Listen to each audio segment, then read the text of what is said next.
Ibu, saya sudah tahu bahaya kerusakan otak akibat menonton video pornografi. Bagaimana jika seorang anak sudah menonton video porno, kita sebagai orang tua bicara tentang anak kepada anak tentang hal itu? Oke, ya. Pertama sekali sebetulnya para orang tua kan nggak perlu lagi diajarkan bagaimana bicara. Ini kan bukan pertama kali bicara dengan anaknya. Cuma memang ada beberapa hal yang perlu kita perhatikan. Pertama adalah kita memulai berbicara dengan anak kita tidak to the point, nggak langsung ke masalah itu. Jadi kamu nonton nggak sih itu apa yang ditonton sama teman-teman tentang anak SMP di Jakarta? Ya, kalau nanya begitu sih anaknya nggak ngomong. Ya, jadi kita bicara dulu hal-hal yang sangat umum dengan pendekatan piramida terbalik. Misalnya, bisa aja kita mengatakan begini, wow, ayah tuh denger ya dari teman-teman ayah bahwa ada anak-anak teman-teman ayah itu rupanya ikutan nonton tuh video anak SMP Jakarta. Teman-temanmu bagaimana? Ya, mungkin kita bicara tentang anak orang lain dulu, jangan kita langsung ke anak dia. Itu satu. Kedua, gitu, kita mesti harus merencanakan terlebih dahulu bagaimana pembicaraan ini akan berlangsung. Artinya, gitu, kedua orang tua itu udah harus sepakat dulu bahwa tidak bisa tidak, sekarang ini kita harus bicara dengan anak kita dari situ dulu. Jadi bukan bagaimana langsung bagaimana ngomongnya, tapi kesepakatan terlebih dulu dari orang tua.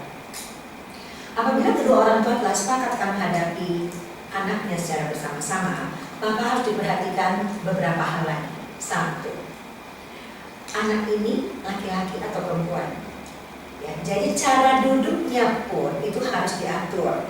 Kalau anaknya laki-laki, dia duduk sebelah ayahnya. Kalau anak perempuan duduk sebelah ibunya. Berikutnya, anak laki-laki ataupun anak perempuan yang harus berbicara adalah ayah.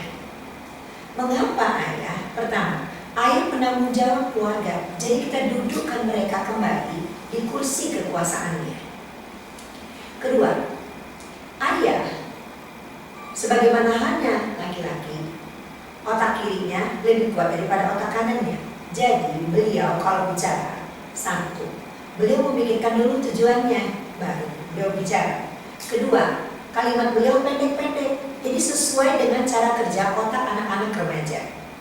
Kalau ibu ngomongnya panjang, tujuannya nggak jelas, mentok sini belok kiri, mentok situ belok kanan. Jadi anak-anak nggak suka, dan itu udah mereka hadapi sehari-hari.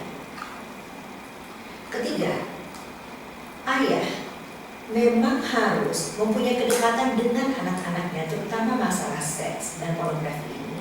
Karena banyak sekali studi yang menunjukkan apabila ayah tidak hadir dalam pengasuhan anak-anak mereka mudah sekali terkena pornografi dan melakukan seks bebas. Ibu, biasanya kan suami yang menyuruh ibunya untuk bicara pada anak-anak. Gimana ya Bu? Karena biasanya kita jarang bicara sama anak-anak seperti itu. Ya. Jadi ini ya, memang kita ini udah terperosok terlalu lama ya dalam anggapan bahwa yang mendidik anak-anak itu adalah ibu dan ayah menjadi kuat. Tapi dalam hal ini tidak bisa tidak, ayah harus pulang ke rumah dan ayah harus berbicara dengan anak-anaknya. Jadi ayahnya jangan hanya berlatih berbicara untuk presentasi proposal atau yang sejenis itu di kantor Anda, tapi Anda juga harus berlatih di depan kaca, menghafalkan apa yang ingin Anda sampaikan untuk bisa menghadapi anak Anda dengan cara yang nyaman dan menyenangkan. Kembali lagi, masalahnya adalah tanggungan atau tanggung jawab kita kepada Allah. Jadi mau gak mau kita harus bisa. Seperti yang sudah saya sampaikan tadi, otak suka hal yang positif. Jadi kita bicara positif, saya pasti bisa dan saya suka. Oke Bu, lalu bagaimana memulainya? Jadi seperti yang tadi Ibu sampaikan, kita mulai dengan hal-hal yang umum-umum dahulu. Kita bisa mengatakan kepada anak kita bahwa kita mendengar anak orang lain melakukannya, lalu kita bertanya tentang teman-temannya.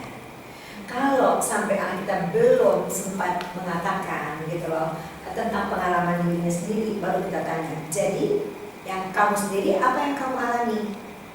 Ya, kalau dia belum mengatakannya, kita tidak perlu memaksakannya pada saat itu juga. Tetapi kalau dia belum mengatakan, kita harus tetap membukakan sikap kita. Antara lain, saya menyarankan kepada Bapak dan Ibu untuk menggunakan banyak kalimat bertanya. Ya. Kenapa kalimat bertanya? Karena kalau kita bertanya pada seseorang, orang itu harus menjawab.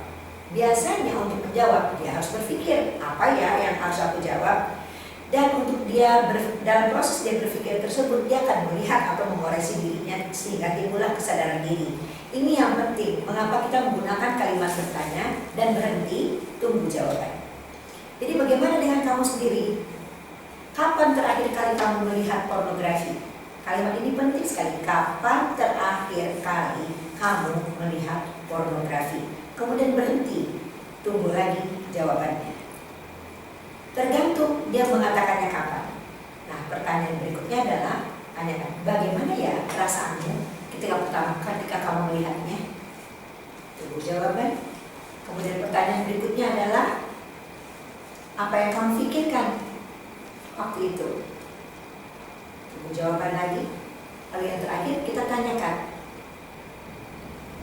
apa yang kamu lakukan?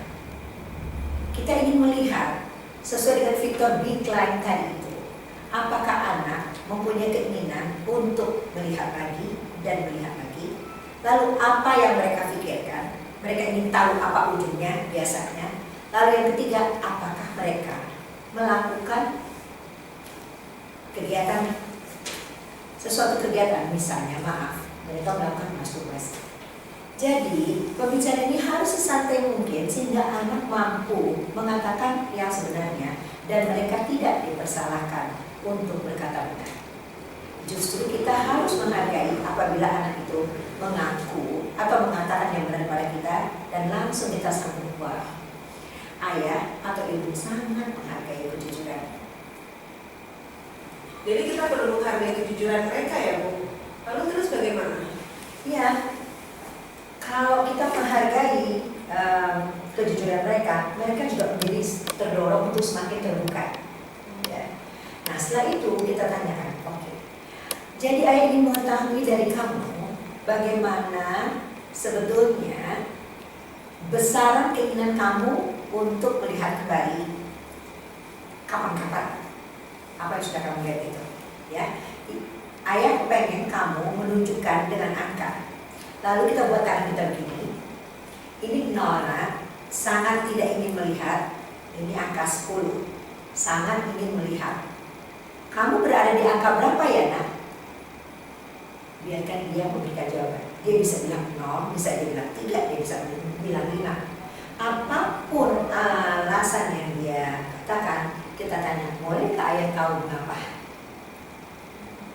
Ya begitu aja, pokoknya 5 gitu. Nah, itu kita nggak bisa terima jawaban seperti itu. Kita mesti mengatakan begini ya. Orang makan karena lapar, orang minum karena haus. Kamu memilih angka 5 kenapa? Sampai kita mendapatkan jawabannya itu.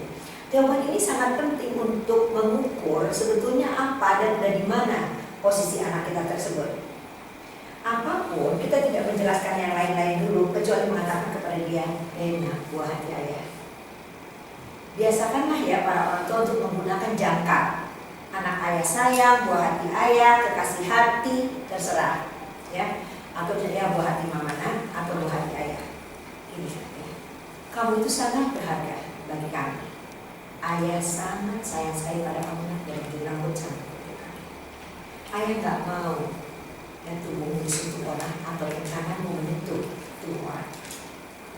Jadi ayah mungkin lupa selama ini mengatakan kepadamu. Nah, Bapak Ibu, dalam hal ini silakan merujuk kepada peraturan dalam agama kita masing-masing. Ya, bagi teman-teman yang Muslim, selama ini dari riset kami menemukan bahwa banyak sekali orang tua lupa dalam menyediakan rumah wifi, semua perangkat teknologi canggih ke tangan anaknya, lupa mengatakan bahwa, nah ini ya rumah wifi, kamu jadi bisa memudahkan aksesmu untuk membuat PR-mu, mencari informasi yang kamu butuhkan, dan ini ya nak, peralatan canggih yang supaya kamu tidak kalah dengan temanmu, supaya kamu bisa menggunakan untuk kepentingan A, B, C, D, E, terserah apa yang Bapak Ibu sampaikan. Tapi kita lupa mengatakan, tolong tahan ya nak pandanganmu, jaga kemampuanmu. Karena itu diperintahkan Allah, baik buat anak laki-laki, perempuan, ya orang dewasa laki-laki maupun orang dewasa perempuan, kita diperintahkan untuk menahan pandangan kita dan menjaga kemampuan kita. Ayah ibu yang saya hormati, Dr. Donald Hilton Jr., seorang ahli bedah otak terkemuka dan yang melakukan penelitian tentang hal ini di Amerika, dan telah berkesempatan kami undang ke Indonesia bekerja sama dengan Pusat Intelijensia Dekres untuk memaparkan hasil penelitiannya. Apabila sebuah mobil berjalan sangat kencang, lalu terjadi kecelakaan dan si pengemudi terbentur kepalanya di atas alis kanan mata. Kalau dilihat di bawah MRI, alat canggih untuk melakukan ronsen, otak si pengemudi yang terbentur karena kecelakaan tadi sama rusaknya dengan otak orang penikmat pornografi. Jadi ini kita sampaikan kepada anak kita ketika kita menjelaskan tadi bahwa kita menyayanginya dan kita tak mau rusak otaknya. Oleh karena itu dia harus menahan pandangannya dan menjaga kemaluannya. Kerusakan otak tersebut menurut ahli seperti Donald Hilton dan ahli neurosains lainnya sangat berkaitan erat dengan ayat itu. Ternyata apabila pandangan tidak ditahan, otak rusak, kemaluan tidak bisa dikendalikan.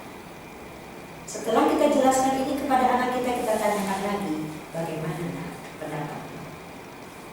Kalau ayah sama mama nggak mau ya otak rusak, tolonglah bantu kami, bagaimana kami bisa membantumu, dan tolonglah bantu kami agar kami mampu mempertanggungjawabkannya kepada Tuhan kita.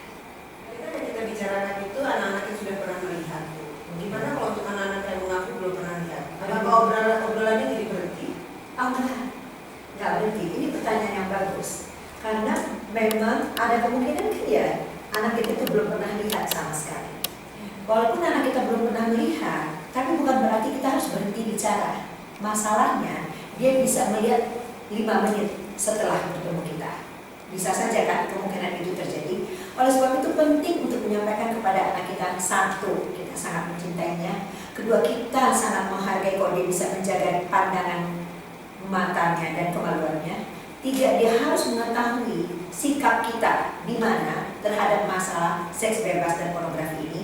Keempat, kita perlu mengatakan bahwa ternyata apabila orang tidak menahan pandangannya, otaknya bisa rusak dan kemaluannya tidak bisa dikendalikan. Jadi, kita harus tahu bagaimana sikap dia setelah kita bicarakan ini. Yang terakhir, orang tua banyak sekali berpikir bahwa kalau dia udah ngomong sama anaknya, sehat misalnya 1 kilometer dan berulang-ulang, itu udah cukup. Anda keliru. Anak remaja suka lupa tentang keadaan di sekitarnya. Mereka membutuhkan bagaimana realnya, kenyataannya. Mengapa? Karena otak mereka belum penuhnya bersambungan dari korteks ke sini ke prefrontal korteks yang tadi kita sebutkan di atas kanan mata tersebut. Jadi mereka tuh berpikir praktis, konkret. Dan karena belum bersambung itu mereka suka sekali mengambil tantangan. Ya, para ahli menyebutkannya high risk taking. Oleh sebab itu, kita selaku orang tua, anak kita sudah melihat ataukah belum melihat, maka kita harus praktekkan itu kepada anak kita. Oke, sekarang kamu kan belum pernah melihat. Sekarang mama nih jadi temanmu. Terus mama bilang begini sama kamu, Riz, masa sih lo belum melihat katro? Ya, dilihat sebentar, lo lihat aja.